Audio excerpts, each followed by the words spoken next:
नमस्कार।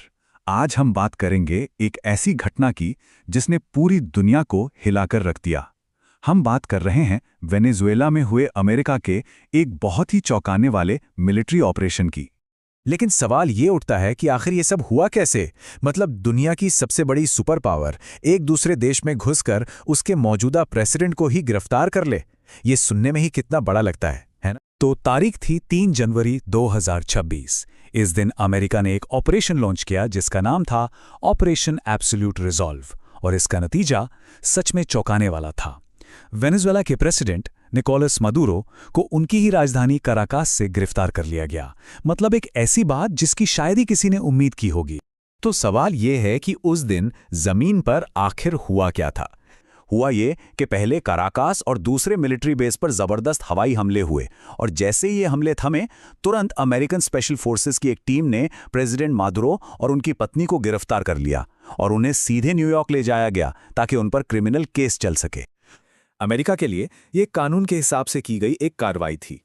वहीं दुनिया के कई देशों के लिए ये किसी गैंगस्टर मूवी के सीन जैसा था। इस पूरे ऑपरेशन का एक आधिकारिक नाम था ऑपरेशन एब्सोल्यूट रिजॉल्व। अब ये नाम ही बताता है कि ये कोई अचानक में की गई कार्रवाई नहीं थी। ये एक सोची समझी, सरकार द्वारा मंजूर की गई कार्रवाई थी। उनका कहना है कि उनके पास मादुरो के खिलाफ एक औपचारिक चार्जशीट थी। आरोप थे नार्को टेररिज्म और ड्रग तस्करी के। उनकी दलील ये है कि वे तो बस एक वांटेड व्यक्ति को कानून के सामने ला रहे थे। आज की तारीख में वेनेजुएला के राष्ट्रपति अपने आलीशान महल से मीलों दूर न्यूयॉर्क शहर की एक जेल में बंद हैं। अमेरिका के हिसाब से अगला कदम बिल्कुल साफ है।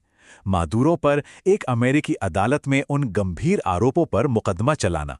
लेकिन किसी दूसरे देश के राष्ट्राध्यक्ष पर मुकदमा चलाने की हकीकत कानूनी और कूटनीतिक चुनौतियों से भरी हुई है। तो इस पूरी सिचुएशन को समझने के लिए हमें थोड़ा सा पीछे जाना होगा और देखना होगा कि इस संकट की जड़ें कहाँ हैं। जी हां, 300 अरब बैरल से भी ज्यादा। ये है वेनेजुएला का तेल का भंडार। इतना बड़ा कि सऊदी अरब से भी ज्यादा है। सिर्फ ये एक फैक्ट ही ये बताने के लिए काफी है कि वेनेजुएला दुनिया के लिए कितना जरूरी है। और अब एक दूसरा नंबर देखिए, 500% से भी ज्यादा। ये थी वेनेजुएला की हाइपर इन्फ्लेशन रेट, मतलब महंगाई दर, जिसने वहां की इकोनॉमी को पूरी तरह तबाह कर दिया था। बस इसी अजीब सी सिचुएशन ने इस पूरे संकट को जन्म दिया। तो अब सवाल आता है कि अमेरिका ने अपने इस एक्शन को जस्टिफाई कैसे किया। देखिए, उन्होंने प्रेसिडेंट मादुरो और उनकी सरकार पर नार्को टेररिज्म के इल्जाम लगाए, मतलब ड्रग्स की तस्करी और आतंकवाद को सपोर्ट करने के, जो कि बहुत ही संगीन आरोप हैं। अमेरिका का कहना था कि वेनेजुएला की सरकार जो है वो ड्रग तस्करों और टेररिस्ट ग्रुप्स के साथ मिली हुई है। और बात सिर्फ इल्जामों तक नहीं रुकी थी। 2025 के आखिर से ही अमेरिका ने उस पूरे इलाके में अपनी मिलिट्री प्रेजेंस बढ़ानी शुरू कर दी थी। कैरेबियन सागर में वॉरशिप्स तैनात कर दिए गए। हवा और समंदर दोनों तरफ से लगातार प्रेशर बनाया जा रहा था। कह सकते हैं कि ये आने वाले एक बड़े तूफान का इशारा था। चलिए देखते हैं कि दुनिया भर के देशों का इस पर क्या रिएक्शन रहा। यहां साफ दिखता है कि दुनिया कैसे बंट गई। एक तरफ थे चीन और रूस जैसे बड़े देश, जिन्होंने इसे एक देश की सॉवरेनिटी पर सीधा हमला बताया, इसे सशस्त्र आक्रामकता कहा। और दूसरी तरफ अर्जेंटीना जैसे कुछ ही देश थे जो अमेरिका के सपोर्ट में खड़े थे। लेकिन हाँ, ज्यादातर दुनिया इस कदम को गलत ही मान रही थी। और देखिए, जो लोग इसकी आलोचना कर रहे थे, लीगल पॉइंट्स भी उठा रहे थे। उन्होंने इसे इंटरनेशनल लॉ के हिसाब से क्राइम ऑफ एग्रेशन यानी आक्रमण का अपराध बताया। उनका कहना था कि देखिए, यूएन चार्टर के मुताबिक आप किसी भी देश पर मिलिट्री एक्शन नहीं ले सकते। हाँ, अगर आप सेल्फ डिफेंस में कर रहे हैं तो अलग बात है, या फिर अगर सिक्योरिटी काउंसिल ने इजाजत दी हो।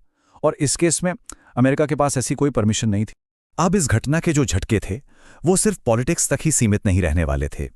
इसका असर ग्लोबल इकोनॉमी और खास तौर पर तेल के बाजार पर पड़ना तो तय ही था। इस ऑपरेशन के बाद तेल का बाजार एक तरह से दो राहें पे आ खड़ा हुआ है।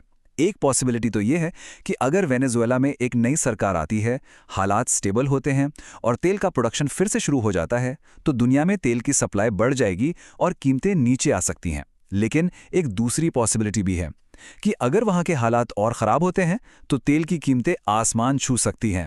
और इसका असर भारत जैसे देशों पर बहुत ज़्यादा पड़ने वाला है। हम सब जानते हैं कि भारत दुनिया के सबसे बड़े तेल इंपोर्टर्स में से एक है। तो जाहिर है अगर वेनेजुएला से सस्ता तेल आने लगे तो ये हमारी इकोनॉमी के लिए एक बहुत बड़ी राहत की बात होगी। लेकिन जैसा कि अभी हमने बात की, सब कुछ इस एक चीज पर डिपेंड करता है कि वेनेजुएला में आगे चलकर स्टेबिलिटी आती है या नहीं। जो खबरें आ रही हैं उनके हिसाब से वाइस प्रेसिडेंट डेल्सी रोड्रिग्स को फिलहाल के लिए अंतरिम राष्ट्रपति बनाया गया है। लेकिन सच तो यह है कि ग्राउंड पर सिचुएशन अभी भी क्लियर नहीं है। देश को आगे कौन लीड करेगा, इस पर एक बड़ा सवालिया निशान है और हालात बहुत नाजुक हैं।